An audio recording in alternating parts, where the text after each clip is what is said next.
A bustling office environment sets the scene as the camera pans across rows of cubicles, each occupied by employees typing away or talking on the phone.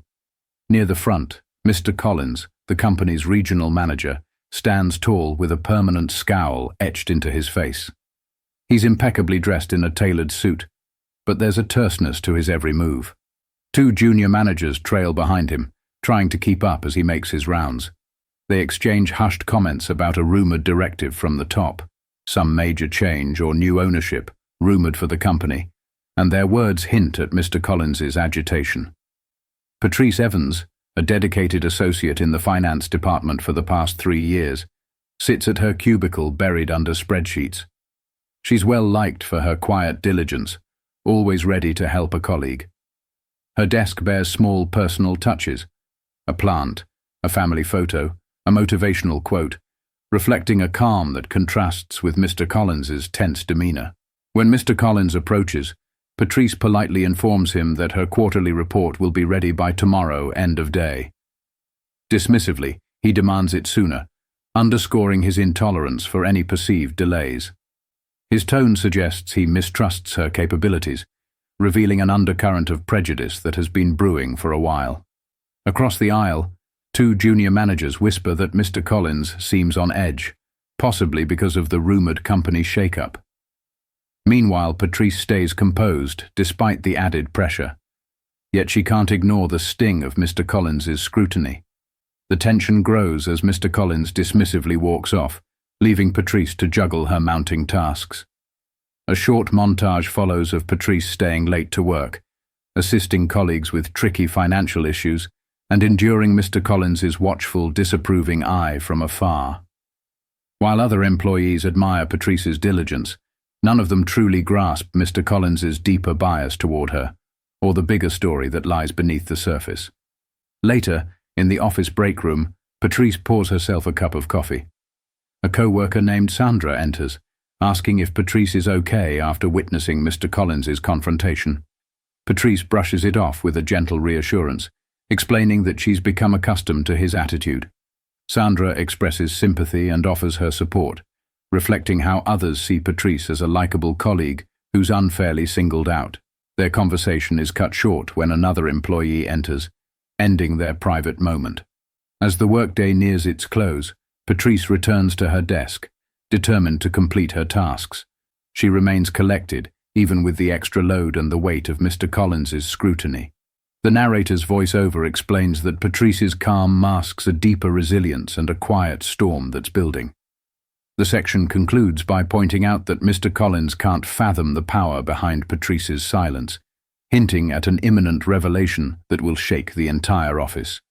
We're left to anticipate how far Mr. Collins's prejudice will go and how one decisive moment could transform his world overnight. The following morning, the usual clatter of keyboards and low chatter fills the office as employees settle in for another day. Patrice arrives early, her eyes a little weary from staying late the night before, but her posture is as poised as ever. A gentle greeting passes between her and Sandra, who offers a sympathetic smile in passing. Though Patrice's face remains calm, there's a hint of underlying tension. She knows Mr. Collins will be scrutinizing her quarterly report, and the memory of his dismissive tone lingers at the forefront of her thoughts. By mid-morning, an uneasy hush sweeps across the department. Word has spread that Mr. Collins called an impromptu meeting. Emails ping each inbox with the subject line, "Mandatory Department Update, 10:30 a.m. sharp." Employees shuffle into the largest conference room, quietly claiming seats around the long oval table. Patrice settles near the middle, while Mr. Collins stands at the head of the table, arms folded over his chest. Junior managers hover at his flanks, trying to look important. Attention hangs in the air, thicker than the usual staff gathering. It's as if everyone senses this won't be a simple pep talk. Clearing his throat, Mr. Collins begins by citing the rumored corporate changes.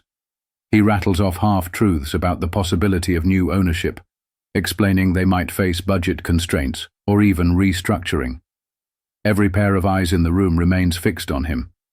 With a flippant wave of his hand, he lays down new productivity targets, demanding that each department submit updated performance metrics by the end of the week. The speech feels ominously pointed. When someone asks if there's a particular reason for the sudden push, Mr. Collins sidesteps with vague mentions of executive decisions from higher up, never giving real answers. In the midst of these announcements, Mr. Collins's focus conspicuously lands on Patrice. He drops occasional pointed remarks like, "Some teams need to pull their weight," and "Let's ensure no one lags behind." Several co-workers exchange knowing glances. He's not even pretending to hide who those comments are aimed at. Patrice maintains her composure, taking diligent notes, even as she senses the flicker of unease spreading through the group. Sandra, seated one chair over, keeps shooting Patrice worried looks, but Patrice offers a small, comforting nod in return. As the meeting concludes, Mr. Collins singles out the finance department. "Miss Evans," he says, his voice echoing against the conference room's walls, "I expect those revised quarterly figures by tomorrow morning. No excuses." The tone is curt, bordering on hostile. The other department heads glance around awkwardly, unsure how to respond. Patrice merely nods, voice steady. "Understood, sir." After the meeting, the staff disperses in subdued silence. In the hallway, a few co-workers murmur about Mr. Collins's attitude, describing how it's worsened since rumors of new ownership began swirling. A junior manager quietly admits he's never seen Mr. Collins so fixated on a single employee. Meanwhile, Patrice returns to her desk, pulling up spreadsheets and double-checking her data. Despite the pressure, her methodical nature prevails. She'll do her best work, let the results speak for themselves. Still, a knot tightens in her chest, warning her that no matter how perfect her numbers are, Mr. Collins might find fault. As the day wears on, Mr. Collins grows even more rigid. It seems like every hour he's hovering near Patrice's cubicle, demanding progress updates, questioning her methods, and making veiled references to lack of accountability. Patrice remains polite and straightforward in her replies. She's careful not to show anger. She's seen how he twists even the mildest reaction. But inside, her patience frays. This isn't about the report anymore. It's personal. And no matter how well she does, he won't be satisfied. Late afternoon brings another confrontation. Mr. Collins storms over, dropping a stack of new financial documents onto Patrice's desk, with a thud that makes nearby employees jump. "Reconcile these against the Q2 projections," he orders, ignoring her calm. "Of course." The unspoken message in his glare is clear. "I'm watching you, waiting for you to slip." Patrice can almost feel the venom in his stare. By mid-morning, the usual bustle returns. Phones ring, emails fly, and the hum of the HVAC system provides a constant background drone. Several employees have heard through the grapevine about the late-night heroics that Patrice pulled off, finalizing data despite Mr. Collins's unreasonable demands. A couple of them quietly congratulate her with a nod or a passing "great job" in the hallway. Patrice offers polite smiles, although she senses the unspoken question lingering in their eyes. How long before Mr. Collins finds another way to strike? She doesn't have to wait long. Around 10 a.m., Mr. Collins steps out of his office, binder in hand. He scans the rows of cubicles until his gaze lands on Patrice. With a curt gesture, he beckons her over. The tension in the office spikes. Conversations hush, and co-workers avert their eyes. Patrice stands, smoothing the wrinkles in her blouse, and walks calmly toward him. He leads her to a small glass-walled conference room. Too small for comfortable privacy, yet too public for discretion. The door closes behind them with a click. Mr. Collins sets the binder on the table, his expression grim. "I see you finished the report," he begins, not a hint of praise in his tone. Patrice nods once, folding her hands in front of her. "Yes, sir. It's all there." He flips through the pages, occasionally tapping them with a stiff finger. "I noticed you adjusted some of the allocations from last quarter. That's a bold move." His words drip with skepticism, as though expecting her to stammer an apology. Patrice doesn't flinch. "It was necessary to reflect actual expenditures," she explains evenly. "I cross-referenced every department's line items. The revenue projections align with the new budget goals." Mr. Collins looks at her with narrowed eyes, clearly searching for any flaw. Finding none, he closes the binder with a loud snap. "We'll see if the higher-ups agree with your adjustments," he says, his voice echoing in the tiny space. "Until then, keep your head down. We have another board meeting next week, and I won't have you embarrassing me." An old spark of frustration flickers in Patrice's chest, but she maintains a calm exterior. Embarrass him, she thinks. He's the one who's been on the edge. Still, she says nothing, merely nodding in acknowledgement. Satisfied, or perhaps dissatisfied, Mr. Collins gestures toward the door. "You're dismissed," he mutters. Patrice steps out into the corridor, feeling the stares of her colleagues. She gives a small shake of her head to signal she's all right, then returns to her desk. The tension in her shoulders subsides as she focuses on another set of tasks. It's an everyday coping mechanism now, burying herself in work to drown out Mr. Collins's hostility. That afternoon, a ripple of excitement passes through the office. Word spreads that an executive from corporate will be visiting tomorrow. Employees speculate nervously. Some think it's about the rumored change in ownership. Others guess it's a routine inspection. Patrice overhears snatches of conversation as she sifts through data. "I heard the company got bought out," one coworker whispers, while another says, "We're probably just getting audited." Patrice remains tight-lipped, knowing more than she lets on. She recalls the cryptic text from her corporate contact and wonders if tomorrow's visitor might be connected to that. As the day winds down, Patrice retreats to a quiet corner of the break room to finalize a few lingering tasks. Sandra approaches her, looking a bit anxious. "Any idea who's coming tomorrow?" she asks. Patrice shrugs carefully. "Not sure. Maybe someone from the upper tier." Sandra nods, fiddling with a teabag string. "Collins is on edge. If it's a new owner or a big boss, you can bet he'll be trying to show off." Patrice offers a small conspiratorial smile. He might be in for a surprise. When Sandra gives her a puzzled look, Patrice merely shakes her head. "Let's just say I have a feeling things will change sooner than we think." It's the most she's given away. Sandra blinks, but doesn't press further, perhaps sensing that Patrice's words carry a meaning beyond the typical workplace gossip. By the time Patrice finally leaves the office, dusk has settled. She stands outside the building's glass doors, gazing at the neon-lit cityscape. Her phone vibrates with a new message, another confirmation from her corporate contact. "Everything is set for tomorrow. We'll handle final introductions then." A swell of anticipation stirs inside her. She can't help but feel a tinge of nervousness, despite knowing she holds the upper hand. For so long, she's kept her true status quiet, preferring to learn the company's culture from the ground up, unaffected by bias or flattery. But after the way Mr. Collins has treated her, this reveal won't just be business, it'll be personal justice. Meanwhile, Mr. Collins remains in his office, poring over documents and stewing in impatience. The mention of corporate visits has him both hopeful and worried. In his mind, if he impresses the potential new owner, maybe he can angle for a promotion, or at least secure his position. Yet there's also fear. Changes could put his job at risk, especially if his management style gets scrutinized. He reasons that his numbers are decent enough, ignoring the fact that some results are thanks to Patrice's behind-the-scenes efficiency. Smugly, he convinces himself that she's insignificant, that if push comes to shove, he can pin any departmental issues on her.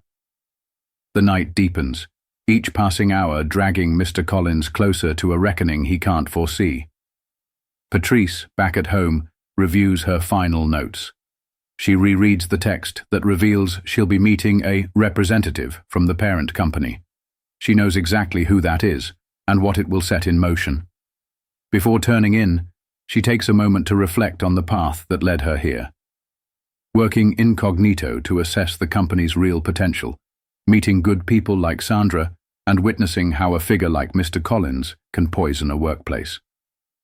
In just a matter of hours, all of that will be laid bare. The morning comes faster than expected, a fresh tension hovering over the office. Each employee arrives on time, some even earlier, dressed a notch better than usual. Whispers circulate about the corporate rep arriving soon. At 9 a.m. sharp, the elevator dings and the doors slide open. Mr. Collins stands by the reception, chest puffed out, ready to greet whoever steps out. Patrice stands a short distance away, eyes calm, heart steady.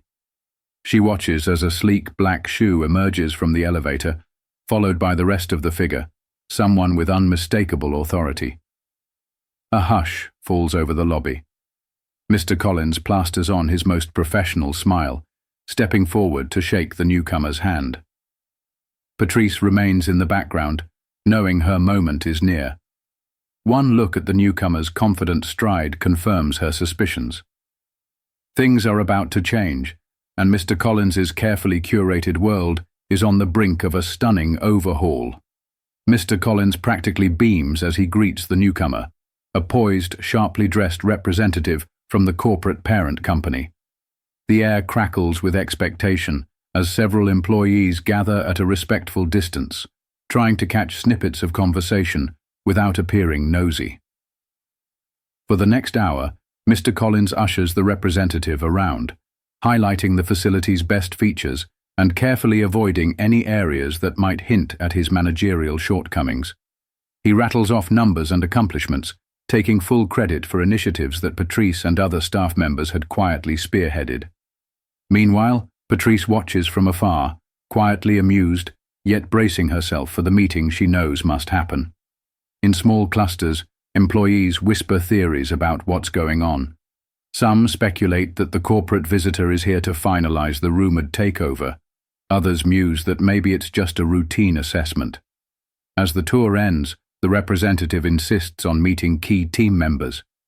Mr. Collins smiles grandly, promising to arrange a quick sit-down with his best and brightest, all the while passing a condescending glance at Patrice's desk.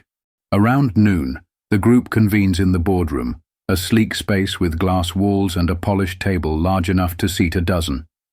Mr. Collins presides at the head, with the corporate rep on his right, and a cluster of department heads on either side. Patrice finds herself placed conspicuously at the far end, almost as an afterthought. She says little, carefully taking notes and answering the occasional question about her quarterly findings. Mr. Collins steers the conversation whenever possible, painting himself as a forward-thinking manager who demands only the highest standards. Despite his veneer of confidence, his demeanor falters every so often when the corporate rep's questions turn pointed. There's a moment when the rep inquires about staff turnover and morale, and Mr. Collins fumbles, his response turning vague. Patrice notices how he tenses, as if aware that some issues can't be glossed over forever. Tensions spike when the corporate representative asks to hear directly from the finance team about how recent budget shifts have affected operations. Mr. Collins hastily deflects, asserting that his staff follows his direction flawlessly, but the rep persists, insisting on Patrice's perspective. She clears her throat, conscious of every eye on her, including Mr. Collins's irritated glare. Her voice stays measured as she explains the adjustments she made, highlighting how they align with the company's broader goals and ensure no department is unfairly impacted. Though her delivery is calm, the weight of her expertise is unmistakable, and for a brief second, she catches a flicker of surprise on the rep's face, perhaps from seeing how capable and self-assured this low-profile employee is. Once the discussion wraps, Mr. Collins attempts to herd everyone into a quick break, hoping to corner the corporate rep privately. But the rep politely declines, announcing they'd like a few words with a select group of staff, including Patrice. A flicker of annoyance darts across Mr. Collins's features, but he forces a grin, muttering, "Of course. We're at your disposal." Patrice can't help but sense his growing anxiety, as if he's aware something bigger is amiss but can't put his finger on it. After the other department heads shuffle out, the rep politely requests Mr. Collins to step away for a moment. "Just to get a candid chat with Miss Evans," they say.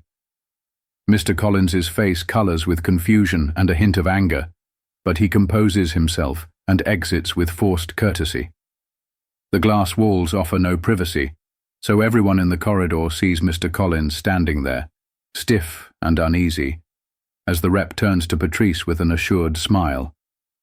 Inside the boardroom, Patrice finally breathes a little easier. The rep's demeanor shifts, becoming warmer, more direct. Their tone suggests prior familiarity. "You've done exceptional work, Patrice. Precisely what we anticipated when you took this position." Patrice nods, acknowledging the hint that her role here is no accident. She explains the challenges she's faced with Mr. Collins and how it's affected not just her, but the wider morale. The rep listens attentively, taking notes and occasionally pressing for details. Patrice senses an undercurrent of urgency, like the rep is gathering final pieces of evidence to present to higher-ups. Or maybe the rep already has the power to act decisively. Outside, Mr. Collins pretends to check his phone, but it's obvious he's fuming at being shut out of the conversation. Employees pass by, catching his tense posture, speculating on what's transpiring behind that glass wall. Some quietly hope this is the moment that justice catches up with him. In hushed corners of the office, co-workers exchange rumors that Patrice may have allies high in the corporate ladder. The idea seems improbable to most. After all, she's so unassuming. Yet the air bristles with the sense that a dramatic reveal is imminent. When the meeting with the rep concludes, Patrice emerges with a calm yet resolute expression. The rep follows, smiling in a way that suggests newfound clarity. Mr. Collins rushes over, trying to glean scraps of information. The rep merely offers him a professional nod and mentions they'll regroup in the late afternoon for an important announcement. Patrice returns to her desk amid stares and whispered questions. She doesn't offer many details, only saying that everything will become clear soon.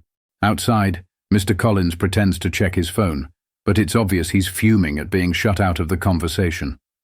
Employees pass by, catching his tense posture, speculating on what's transpiring behind that glass wall. Some quietly hope this is the moment that justice catches up with him. In hushed corners of the office, co-workers exchange rumors that Patrice may have allies high in the corporate ladder. The idea seems improbable to most. After all, she's so unassuming. Yet the air bristles with the sense that a dramatic reveal is imminent. When the meeting with the rep concludes, Patrice emerges with a calm yet resolute expression. The rep follows, smiling in a way that suggests newfound clarity. Mr. Collins rushes over, trying to glean scraps of information. The rep merely offers him a professional nod and mentions they'll regroup in the late afternoon for an important announcement. Patrice returns to her desk amid stares and whispered questions. She doesn't offer many details, only saying that everything will become clear soon. By day's end, a company-wide email arrives in each inbox. Mandatory meeting at 4 p.m. in the main conference room. Mr. Collins grows paler by the minute, uncertain if this is a blessing, perhaps his moment to shine, or a curse that will unravel his carefully cultivated authority. Patrice watches him from across the office, her gaze steady, reflecting both empathy for those caught in the crossfire and a quiet resolve to see this through. The next hour passes in excruciating anticipation. Phones ring half-heartedly, tasks get postponed, and employees drift toward the conference room well before the scheduled time. Patrice lingers at her station until the last moment, collecting her notes with the gravity of someone about to fulfill a long-awaited purpose. Outside, the sky darkens with the promise of a thunderstorm, and inside, the office braces for a storm of its own. As 4 p.m. hits, everyone gathers. A hush falls across the room. Mr. Collins sits near the head of the table, every line of his body tense. The corporate rep stands at the front, flipping through a folder of documents. Patrice takes a seat, her heart steadying for what comes next. She knows this will be the moment truths are laid bare. She also senses the shift in the rep's posture, an air of finality that heralds a game-changing announcement. Mr. Collins clears his throat, ready to posture. But the rep lifts a hand, a gentle but firm gesture that immediately commands the room's attention. "Ladies and gentlemen," they begin, voice resonant with authority. "Thank you for assembling on such short notice. We have critical developments to share regarding the future of this organization."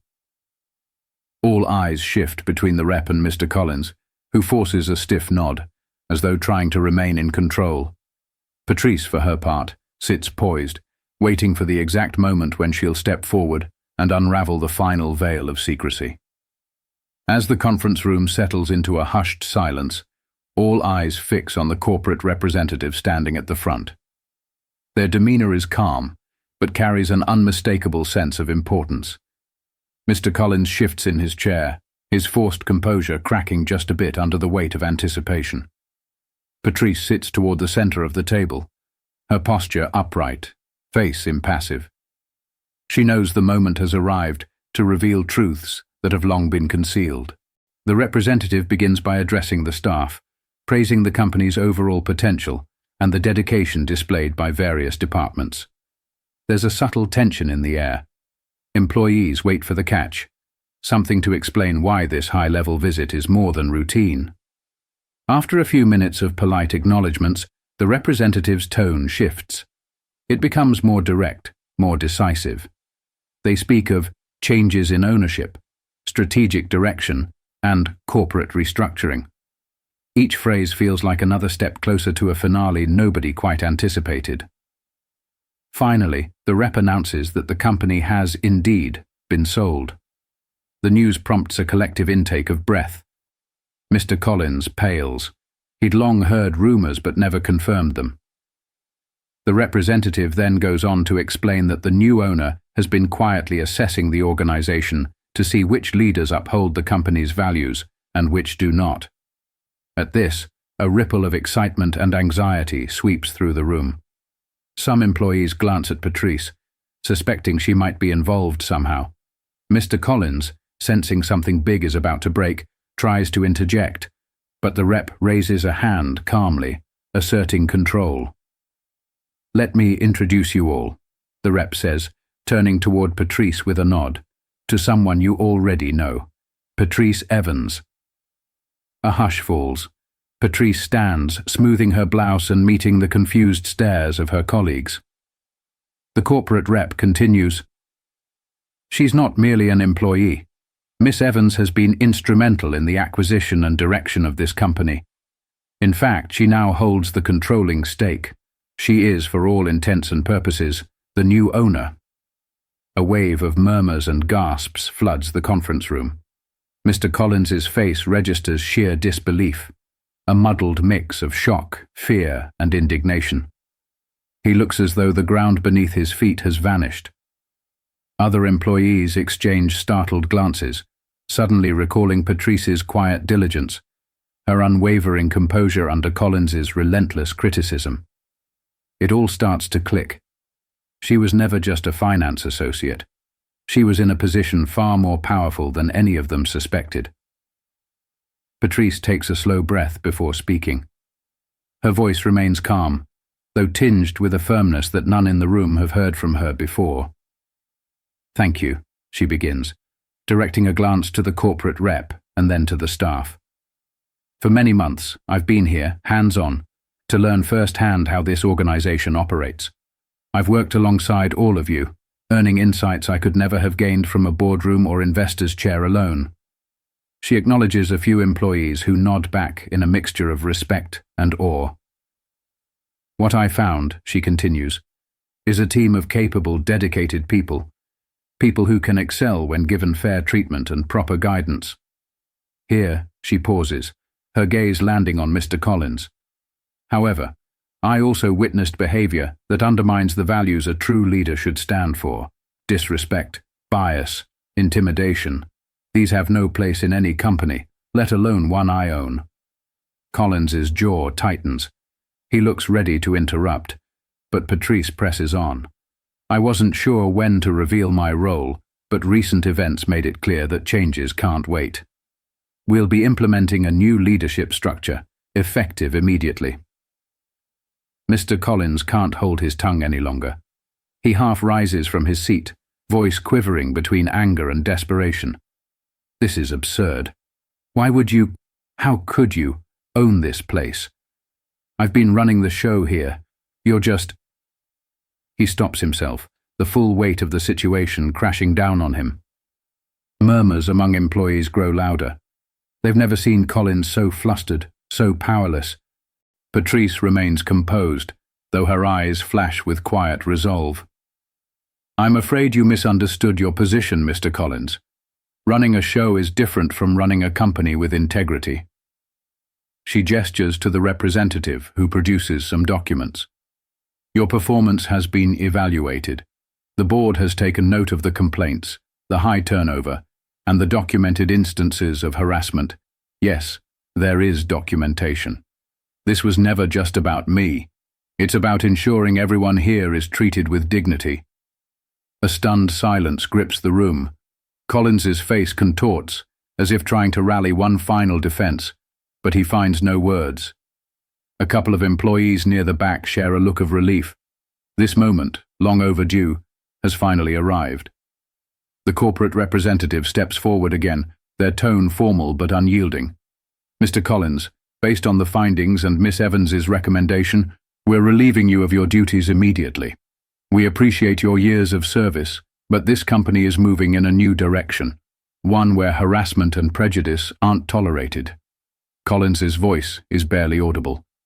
You can't do this, he mutters, though it's clear he knows they can. Patrice nods once, her expression resolute yet not gloating. It's done, Mr. Collins. You've left us no choice. Security personnel, discreetly alerted, approach the conference room. Collins, seeing them, knows there's no escape. He stands, shoulders sagging, and stalks out with as much wounded dignity as he can muster. The watchers in the room part to make way, some holding back satisfied smirks, others simply relieved the moment has passed. With Collins gone, Patrice addresses the staff. Her voice softens. I know this is a shock for many. My goal isn't to upend careers or punish anyone unfairly. I've seen real talent here, people who care about their work and each other. That's what I want to nurture. She outlines the new policy changes: strict anti-discrimination guidelines, leadership training, open-door communication, and a culture of mutual respect. She assures them that those willing to uphold these principles have nothing to fear. In fact, they might find more opportunities to grow than ever before. The room's mood shifts from tension to a cautious optimism. A few employees even break into subdued applause, acknowledging the significance of what just happened. Sandra, seated near the front, beams at Patrice with a mixture of pride and relief. Others nod approvingly, as if a collective weight has been lifted off their shoulders. Some remain quiet, needing time to process such a seismic change. Regardless, the overarching sense is that a dark chapter just closed. After the meeting concludes, employees linger to talk, congratulating Patrice or asking questions about the future. Patrice patiently listens, her presence reassuring to those who felt unheard for so long. She can't help but feel a surge of gratitude for the genuine warmth in the room. She knows the real work begins now. Transforming the corporate culture isn't a one-day event. But the hardest part, revealing her ownership and confronting injustice head-on, is done.